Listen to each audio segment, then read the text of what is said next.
सबसे पहले तो प्रथम पूज्य देवता भगवान गणेश जी को नमस्कार है।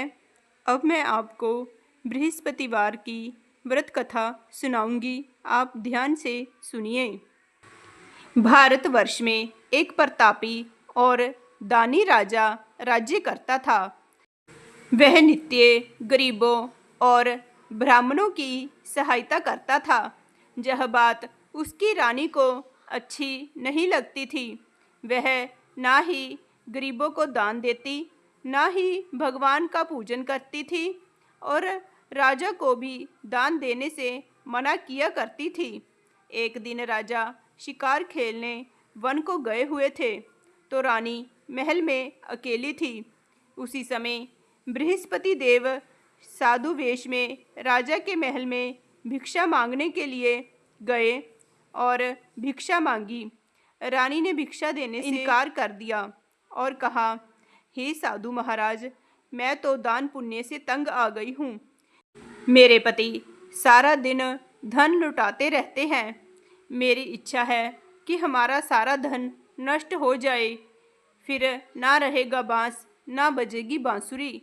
साधु ने कहा, देवी, तुम तो बड़ी विचित्र हो। धन संतान तो सभी चाहते हैं, पुत्र और लक्ष्मी तो पापी के घर भी होने चाहिए। यदि तुम्हारे पास अधिक है तो भूखों को भोजन दो, प्यासों के लिए प्याऊ बनवाओ, मुसाफिरों के लिए धर्मशालाएं खुलवाओ। जो निर्धन अपनी कुंवारी कन्याओं का विवाह नहीं कर सकते, उनका विवाह करवा दो। ऐसे और भी कई काम हैं जिनके करने से तुम्हारा यश लोक परलोक में फैलेगा। परंतु रानी पर उपदेश का कोई प्रभाव नहीं पड़ा। वह बोली, महाराज, आप मुझे कुछ न समझाएं। मैं ऐसा धन नहीं चाहती जो हर जगह बांटती फिरूं। साधु ने उत्तर दिया, यदि तुम्हारी ऐसी इच्छा है तो तथास्तु। तुम ऐसा करना कि बृहस्पतिवार को घर लीपकर पीली मिट्टी से अपना सिर धोकर स्नान करना, भट्टी चढ़ाकर कपड़े धोना। ऐसा करने से तुम्हारा सारा धन नष्ट हो जाएगा। इतना कहकर वे साधु महाराज वहाँ से अलोप हो गए। साधु के अनुसार कई बातों को पूरा करके रानी को केवल 3 बृहस्पतिवार ही बीते थे कि उसकी समस्त धन संपत्ति नष्ट हो गई। भोजन के लिए राजा का परिवार तरसने लगा। तब एक दिन राजा रानी से बोला कि हे रानी, तुम यहीं रहो, मैं दूसरे देश को जाता हूँ, क्योंकि जहाँ पर सभी लोग मुझे जानते हैं, इसलिए मैं कोई छोटा कार्य नहीं कर सकता। ऐसा कहकर राजा परदेश चला गया। वहाँ वह जंगल से लकड़ी काट कर लाता और शहर में बेचता। इस तरह वह अपना जीवन व्यतीत करने लगा। इधर राजा के परदेश जाते ही रानी और दासी दुखी रहने लगी। एक बार जब रानी और दासी को 7 दिन तक बिना भोजन के रहना पड़ा, तो रानी ने अपनी दासी से कहा, हे दासी, पास ही के नगर में मेरी बहन रहती है। वह बड़ी धनवान है। तू उसके पास जा और कुछ ले आ, ताकि थोड़ी बहुत गुजर बसर हो जाए। दासी रानी की बहन के पास गई। उस दिन गुरुवार था और रानी की बहन उस समय बृहस्पतिवार व्रत की कथा सुन रही थी। दासी ने रानी की बहन से अपनी रानी का संदेश दिया, लेकिन रानी की बड़ी बहन ने कोई भी उत्तर नहीं दिया। जब दासी को रानी की बहन से कोई उत्तर नहीं मिला तो वह बहुत दुखी हुई और उसे क्रोध भी आया। दासी ने वापस आकर रानी को सारी बात बता दी। सुनकर रानी ने अपने भाग्य को कोसा। उधर रानी की बहन ने सोचा कि मेरी बहन की दासी आई थी, परंतु मैं उससे कुछ नहीं बोली, इससे वह बहुत दुखी हुई होगी। कथा सुनकर और पूजन समाप्त करके वह अपनी बहन के घर आई और कहने लगी, हे बहन, मैं बृहस्पतिवार का व्रत कर रही थी। तुम्हारी दासी मेरे घर आई थी। परंतु जब तक कथा होती है तब तक ना तो उठते हैं और ना ही बोलते हैं। इसलिए मैं भी नहीं बोली। कहो दासी, क्यों गई थी? रानी बोली, बहन, तुमसे क्या छिपाऊं? हमारे घर में खाने तक को अनाज नहीं है। ऐसा कहते कहते रानी की आंखें भर आई। उसने दासी समेत पिछले 7 दिनों से भूखे रहने तक की बात अपनी बहन को विस्तार पूर्वक बता दी। रानी की बहन बोली, देखो बहन, भगवान बृहस्पति देव सबकी मनोकामना को पूर्ण करते हैं। देखो, शायद तुम्हारे घर में अनाज रखा हो। पहले तो रानी को विश्वास नहीं हुआ, पर बहन के आग्रह करने पर उसने अपनी दासी को अंदर भेजा तो उसे सचमुच अनाज से भरा एक घड़ा मिल गया। यह देखकर दासी को बड़ी हैरानी हुई। दासी रानी से कहने लगी, हे रानी, जब हमको भोजन नहीं मिलता तो हम व्रत ही तो करते हैं, इसलिए क्यों ना इनसे व्रत और कथा की विधि पूछ ली जाए ताकि हम भी व्रत कर सकें।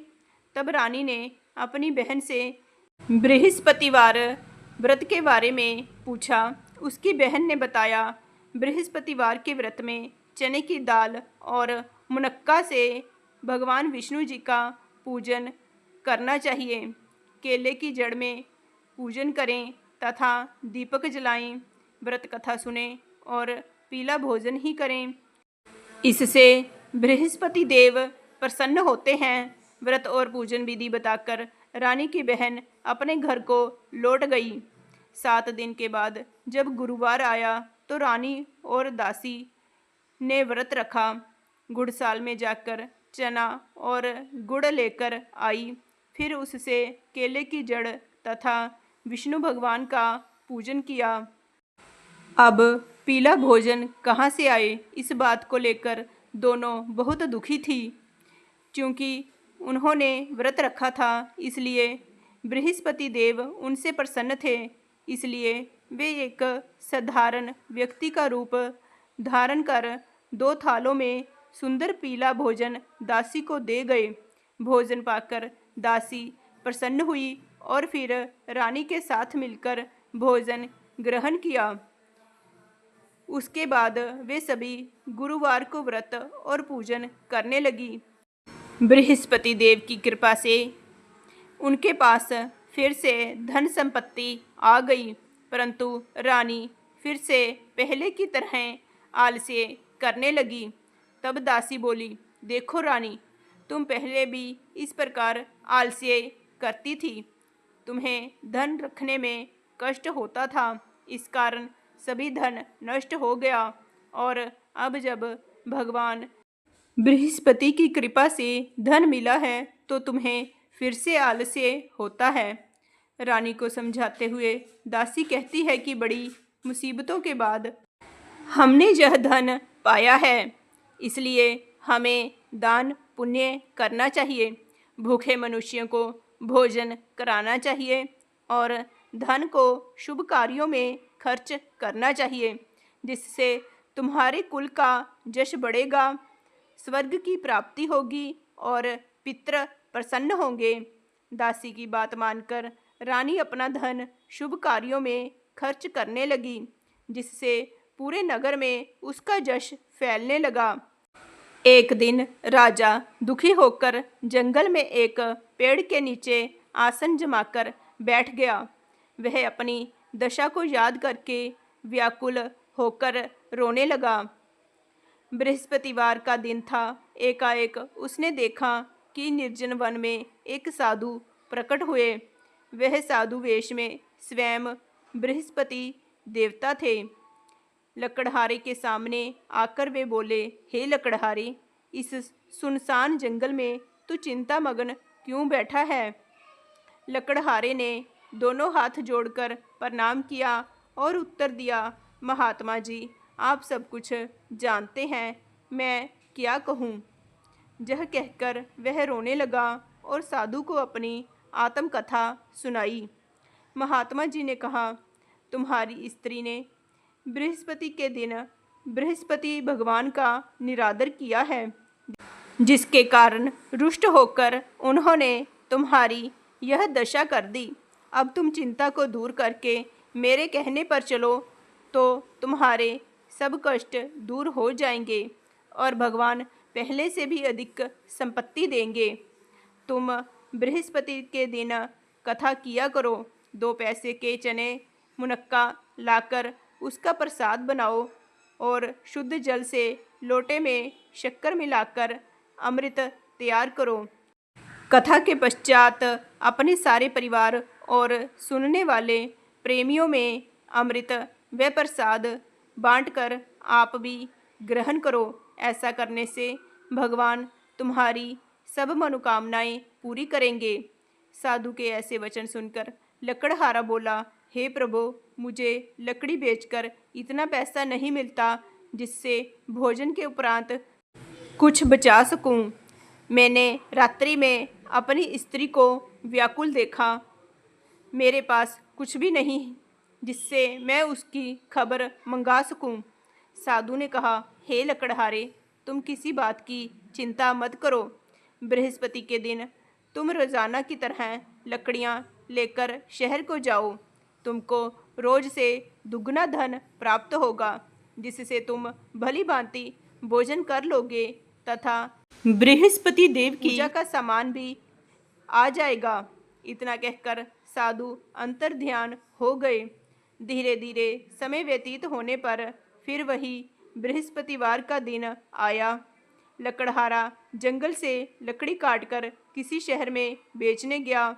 उसे उस दिन और दिनों से अधिक पैसा मिला। राजा ने चना गुड़ आदि लाकर गुरुवार का व्रत किया। उस दिन से उसके सभी क्लेश दूर हुए।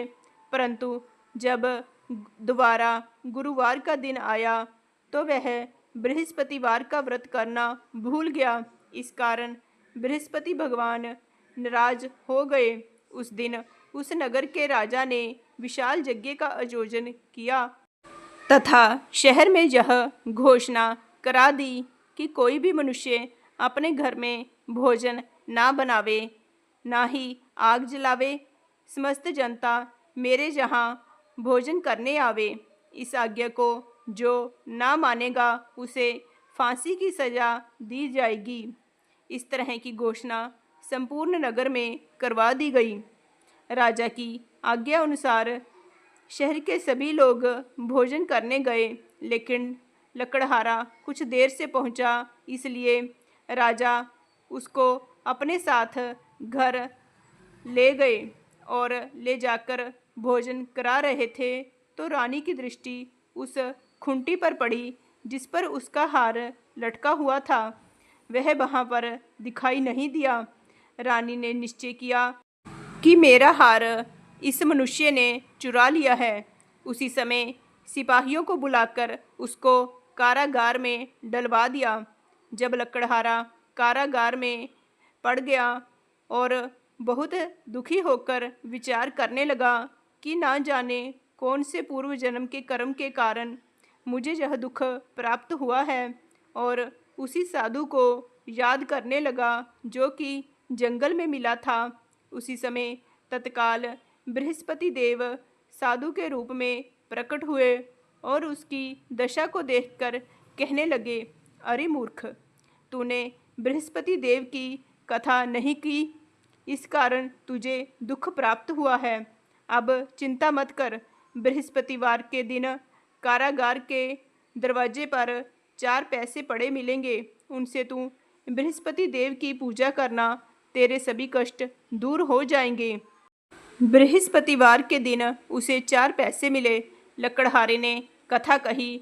उसी रात्रि को बृहस्पति देव ने उस नगर के राजा को स्वप्न में कहा, हे राजा, तुमने जिस आदमी को कारागार में बंद कर दिया है वह निर्दोष है, वह राजा है, उसे छोड़ दो। रानी का हार उसी खूंटी पर लटका है। अगर तू ऐसा नहीं करेगा तो मैं तेरे राज्य को नष्ट कर दूंगा। इस तरह रात्रि के स्वप्न को देखकर राजा प्रातःकाल उठा और खूंटी पर हार देखकर लकड़हारे को बुलाकर माफ़ी मांगी और लकड़हारे को योग्य सुंदर वस्त्र आभूषण देकर विदा कर दिया। बृहस्पति देव की आज्ञा अनुसार लकड़हारा अपने नगर को चला गया। राजा जब अपने नगर के निकट पहुंचा तो उसे बड़ा आश्चर्य हुआ। नगर में पहले से अधिक बाग, तालाब, कुएं तथा बहुत सी धर्मशाला, मंदिर आदि बनी हुई थी। राजा ने पूछा कि यह किसका बाग और धर्मशाला है। तब नगर के सब लोग कहने लगे कि यह सब रानी और बांदी के हैं। तो राजा को आश्चर्य हुआ और गुस्सा भी आया। जब रानी ने यह खबर सुनी कि राजा आ रहे हैं तो उन्होंने बांदी से कहा कि हे दासी, देख राजा हमको कितनी बुरी हालत में छोड़ गए थे।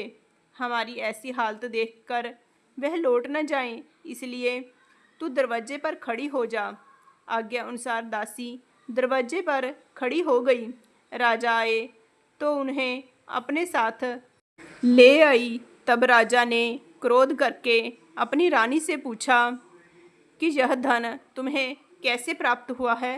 तब उन्होंने कहा, हमें यह सब धन बृहस्पति देव के इस व्रत के प्रभाव से प्राप्त हुआ है। राजा ने निश्चय किया कि 7 रोज बाद तो सभी बृहस्पति देव का पूजन करते हैं, परंतु मैं प्रतिदिन दिन में 3 बार कहानी तथा रोज व्रत किया करूँगा। अब हर समय राजा के दुपट्टे में चने की दाल बंधी रहती तथा दिन में 3 बार कहानी कहता। एक रोज राजा ने विचार किया कि चलो अपनी बहन के यहाँ हो आवे। इस तरह निश्चय करके राजा घोड़े पर सवार हो अपनी बहन के यहाँ को चलने लगा। मार्ग में उसने देखा कि कुछ आदमी एक मुर्दे को लिए जा रहे हैं। उन्हें रोककर राजा कहने लगा, अरे भाइयों, मेरी बृहस्पति देव की कथा सुन लो। वे बोले, लो, हमारा तो आदमी मर गया है, इसको अपनी कथा की पड़ी है। परंतु कुछ आदमी बोले, अच्छा कहो, हम तुम्हारी कथा भी सुनेंगे। राजा ने दाल निकाली और जब कथा आधी हुई कि मुर्दा हिलने लग गया और जब कथा समाप्त हो गई तो राम राम करके मनुष्य उठकर खड़ा हो गया। आगे मार्ग में उसे एक किसान खेत में हल चलाता मिला। राजा ने उसे देखकर उससे कहा, अरे भैया, तुम मेरी बृहस्पतिवार की कथा सुन लो। किसान बोला, जब तक मैं तेरी कथा सुनूंगा तब तक 4 हरैया जोत लूँगा। जा अपनी कथा किसी और को सुनाना। इस तरह राजा आगे चलने लगा। राजा के हटते ही बैल पछाड़ खाकर गिर गए तथा किसान के पेट में बड़ी जोर का दर्द होने लगा। उस समय उसकी माँ रोटी लेकर आई। उसने जब यह देखा तो अपने पुत्र से सब हाल पूछा और बेटे ने सभी हाल कह दिया।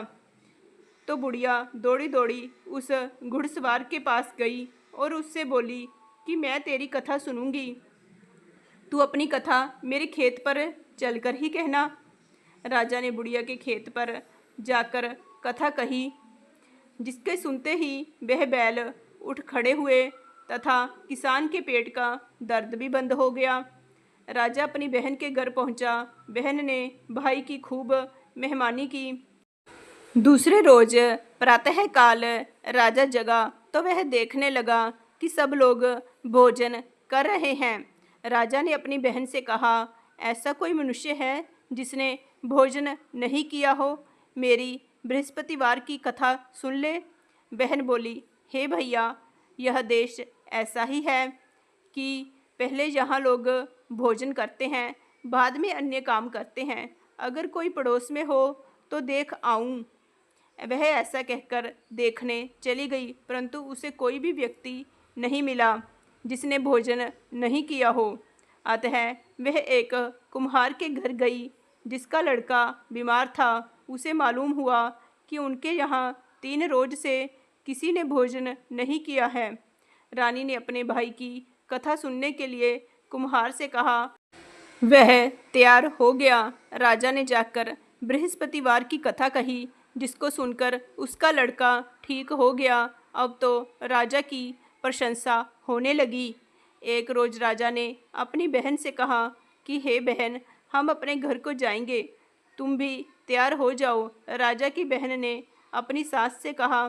सास ने कहा, हाँ चली जा, परंतु अपने लड़कों को मत ले जाना, क्योंकि तेरे भाई के कोई औलाद नहीं है। बहन ने अपने भैया से कहा, हे भैया, मैं तो चलूँगी, पर कोई बालक नहीं जाएगा। राजा बोला, जब कोई बालक नहीं चलेगा तब तुम भी वहाँ क्या करोगी? बड़े दुखी मन से राजा अपने नगर को लौट आया।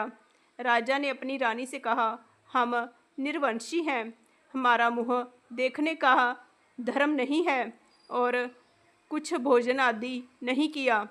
रानी बोली, हे प्रभु, बृहस्पति देव ने हमें सब कुछ दिया है, वह हमें संतान भी अवश्य देंगे। उसी रात को बृहस्पति देव ने राजा के स्वप्न में कहा, हे राजा, उठ, सभी सोच त्याग दे, तेरी रानी गर्भ से है। राजा को यह बात सुनकर बड़ी खुशी हुई। 9वें महीने में रानी के गर्भ से एक सुंदर पुत्र उत्पन्न हुआ। तब राजा बोला, हे रानी, स्त्री बिना भोजन के रह सकती है, पर बिना कहे नहीं रह सकती। जब मेरी बहन आएगी तुम उससे कुछ मत कहना। रानी ने यह सब सुनकर हाँ कर दी। जब राजा की बहन ने यह शुभ समाचार सुना तो वह बहुत खुश हुई तथा बधाई लेकर अपने भाई के यहाँ आई। तभी रानी ने कहा, घोड़ा चढ़कर तो नहीं आई, गधा चढ़ी आई। राजा की बहन बोली, भाभी, मैं इस प्रकार ना कहती तो तुम्हें औलाद कैसे मिलती? बृहस्पति देव ऐसे ही हैं, जैसी जिसके मन में कामनाएं हैं सभी को पूर्ण करते हैं। जो सद्भावना पूर्वक बृहस्पतिवार का व्रत करता है एवं कथा पढ़ता है अथवा सुनता है, दूसरों को सुनाता है, बृहस्पति देव उसकी सभी मनोकामनाएं पूर्ण करते हैं। बोलिए बृहस्पति देव की जय, विष्णु भगवान की जय। जय श्री कृष्ण।